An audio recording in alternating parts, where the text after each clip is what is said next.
جو انہیں دعاؤں میں مانگ رہا ہے اور وہ اسے مل نہیں پا رہے. تو ان دو ٹسلز کے بیچ میں یہ غزل ہے پوری. تو اس کا پہلا مصرع دوبارہ پڑھ رہا ہوں. میں خیال ہوں کسی اور کا، مجھے سوچتا کوئی اور ہے، سر آئینہ میرا عکس ہے، پس آئینہ کوئی اور ہے.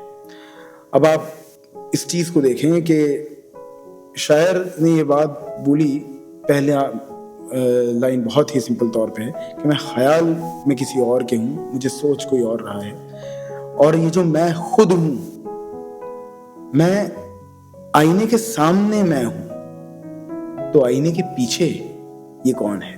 مطلب میں خود بھی میری زد میں نہیں، میں خود بھی میرے قابو میں نہیں ہوں. تو میں جس کو مل جاؤں اور میں جس کو ملا ہوا ہوں، میں اس کا بھی مالکانہ حق میرے وجود میں نہیں ہے کہ میں وہ خود ڈیسائیڈ کر پاؤں. اور یہ جو چیز ہے کہ میں خود کے قابو میں، خود کی زد میں نہیں ہوں، اسی وجہ سے کہ جب میرا یہ سر آئینہ میرا عکس ہے، سر آئینہ میرا عکس ہے، تو پس آئینہ کون؟ کوئی اور ہے. جو اس چیز کا ان کا جو فائٹ ہے کہ آئینے کے سامنے اگر عکس ہے تو پس آئینہ کون ہے پھر، جب میرا اس پہ کنٹرول نہیں ہے. اسی چیز کو شاعر نے آخری لائن میں دوبارہ اپنی مجبوری کو شو کرا ہے. وہ ہم لوگ جب آخری لائن پہ آئیں گے تو میں آپ کو بتاؤں گا. تو سر آئینہ آئینے کے سامنے، پس آئینہ آئینے کے پیچھے.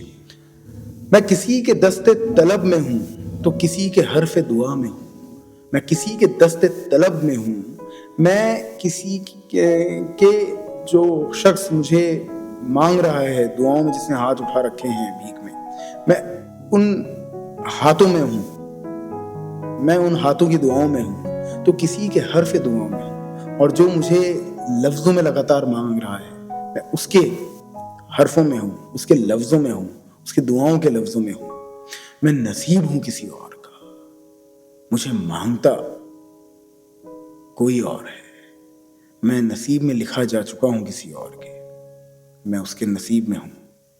اور جس کے نصیب میں نہیں ہوں، وہ مجھے دعاؤں میں مانگ رہا ہے خدا سے کہ میں اس کے نصیب میں ڈال دیا جاؤں. عجب اعتبار و بے اعتباری کے درمیاں ہے زندگی، عجب اعتبار و بے اعتباری کے درمیاں ہے زندگی. میں قریب ہوں کسی اور کے، مجھے جانتا کوئی اور ہے. عجیب بھروسے اور نا بھروسے کے بیچ میں یہ زندگی ہے، اور کس پہ بھروسہ کروں زندگی کے کس حصے پہ سمجھ میں نہیں آتا. کیونکہ میں قریب تو کسی اور کے ہوں، اور جس کے قریب ہوں وہ مجھے جان نہیں رہا ہے، اور جس کے قریب نہیں ہوں وہ مجھے سمجھتا ہے، وہ مجھے جانتا ہے کہ میں کیا ہوں. میری روشنی تیرے خد و خیال سے مختلف تو نہیں، مگر میری روشنی، میں اپنی آنکھوں سے جتنا دیکھ پا رہا ہوں تجھے، وہ تو تیری فزیک، میری آنکھوں کی روشنی جتنا تجھے دیکھ پا رہی ہے اس میں، اور جو تیری فزیک ہے اس میں کوئی مخالفت نہیں ہے کسی بھی طرح سے. وہ مختلف نہیں ہے، وہ الگ نہیں ہے. مطلب میں جو تجھے دیکھ رہا ہوں اور جو تیری فزیک ہے، جیسا تو دکھتا ہے تو ویسا ہی ہے، لیکن میں نے آج تک تجھے صرف اپنی نظروں سے دیکھا ہے. یہ لائن یہ بات بھی بولتی ہے. اگلی لائن ہے، تو قریب آ تجھے دیکھ لوں، تو وہی ہے یا کوئی اور ہے. اور اصل بات یہاں پہ بولا ہے شاید کہ تو اب قریب آ میرے، میں تجھے نگاہ سے دیکھتا تھا. یہاں پہ ایک پوئٹرک فارم میں شاعر یہ بات بھی کہنا چاہ رہا ہے کہ تو قریب آ، میں تجھے دیکھ لوں. میں دیکھ کیسے لوں؟ میں اب تجھے چھو کے دیکھ لوں کہ تو وہی ہے جس کو میری نگاہ نے، جس کو میری نظریں جس پہ پڑا کرتی تھی اور جو دیکھتا تھا. تو وہی ہے یا کوئی اور ہے. تجھے دشمنوں کی خبر نہ تھی، مجھے دوستوں کا پتہ نہ تھا. تجھے دشمنوں کی خبر نہ تھی، مجھے دوستوں کا پتہ نہ تھا. تیری داستاں کوئی اور تھی، میرا واقعہ کوئی اور ہے. تو اپنے دشمنوں سے غافل رہا، میں میرے دوستوں سے لاپتہ رہا.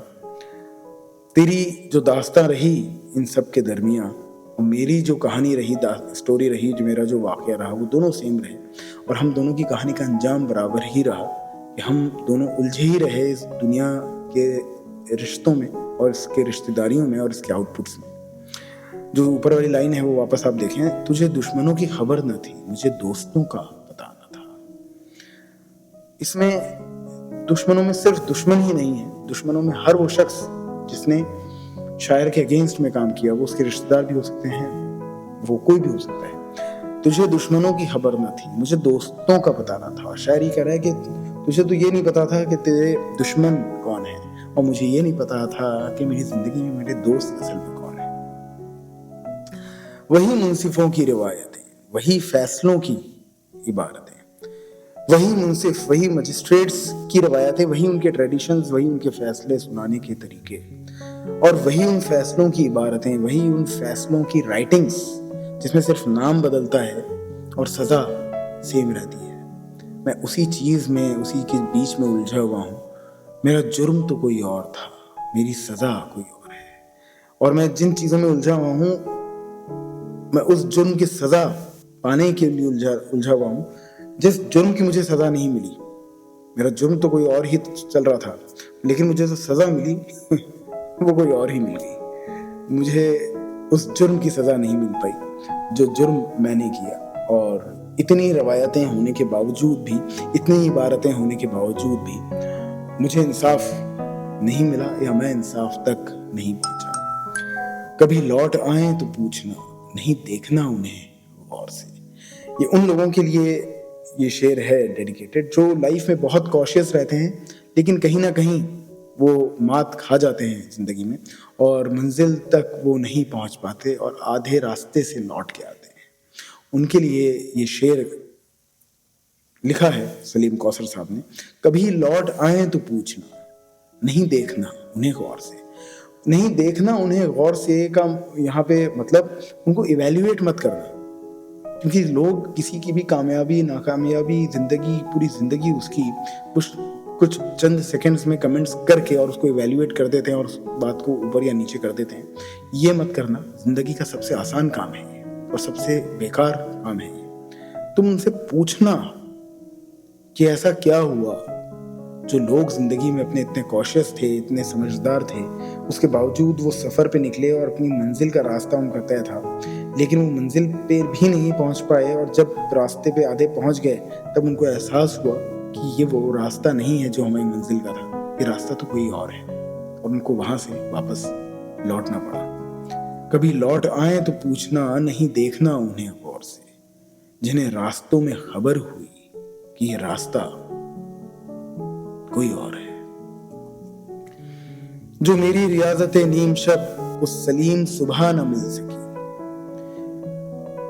ریاضت نیم شب، ریاضت نیم شب کا مطلب ہے کہ رات بھر جاگ کر جو میں نے نمازیں پڑھی، جو میری ریاضت نیم شب کو سلیم جو تم نے رات بھر جاگ کے جو نمازیں پڑھی، ان نمازوں کو کبھی صبح نہ مل سکی. مطلب وہ نمازوں میں تم نے جو دعائیں مانگی، تم نے جو خدا سے بھیک مانگی، ان مانگی ہوئی چیزوں کو کبھی صبح نصیب نہیں ہوئی. مطلب وہ تمہیں حاصل ہی نہیں ہو سکی. اور لوگ کہتے ہیں کہ خدا سے مانگا جائے، اگر نمازوں کو رات میں مکمل کیا جائے اور پھر خدا سے کچھ مانگا جائے تو مل جاتا ہے. لیکن میری ان نمازوں کو، میری ان منتوں کو صبح نہیں مل سکی.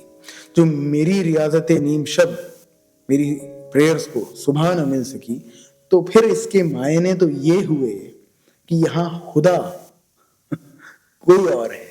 تو مطلب اس کا معنی یہ ہوئے کہ یہاں پہ جو خدا ہے وہ خدا نہیں ہے میں جس کا بندہ ہوں، یہاں خدا کوئی اور ہی ہے. ورنہ اگر وہ خدا ہوتا جس کو میں مانتا ہوں تو میری جو نمازیں اور میری جو دعائیں میں نے رات بھر جاگ کر کے جو میں نے مانگی، وہ میری دعائیں مکمل ضرور ہو گئی ہوں، مجھے خدا نے وہ دے ضرور دیا ہوتا. اب یہ وہی آخری شعر ہے جو پہلے شعر سے ریلیٹ ہو رہا ہے. دھیان کریے گا، میں نے آپ کو شروع میں ایک بات بولی تھی، میں خیال ہوں کسی اور کا، مجھے سوچتا کوئی اور ہے.